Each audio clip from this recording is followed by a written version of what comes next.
এখানে আমি কিছু সেদ্ধ করা জলপাই নিয়ে নিয়েছি। এগুলোকে ভালো করে চটকে নিতে হবে। তারপর কড়াইতে তেল দিয়ে তার মধ্যে শুকনো লঙ্কা এবং পাঁচফোড়ন সম্বার দিতে হবে। এরপর শুকনো লঙ্কা এবং পাঁচফোড়নটা অল্প ভাজা হয়ে গেলে আমি এর মধ্যে আগের থেকে চটকে রাখা জলপাইগুলো দিয়ে দিচ্ছি। আর সামান্য নুন এবং হলুদ দিচ্ছি কালারের জন্য। এখানে হলুদ এবং নুন দেওয়ার ক্লিপটা আমার নেওয়া হয়নি, কিন্তু আপনারা অবশ্যই দেবেন।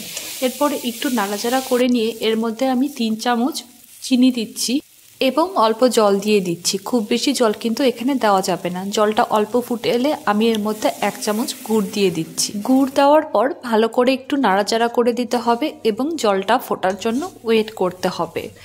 যতক্ষণ না জলটা শুকিয়ে একদম জলপাইগুলো মাখা মাখা হয়ে যাচ্ছে ততক্ষণ পর্যন্ত কিন্তু নাড়াচাড়া দিয়েই যেতে হবে, না হলে জলপাইগুলো লেগে যাবে। আর এই তো খুব কম সময়ে খুব কম উপকরণে তৈরি হয়ে গেল জলপাইয়ের চাটনি। শীত পড়েছে, বাজারে প্রচুর জলপাই পাওয়া যাচ্ছে, তোমরা অবশ্যই একদিন ট্রাই করো।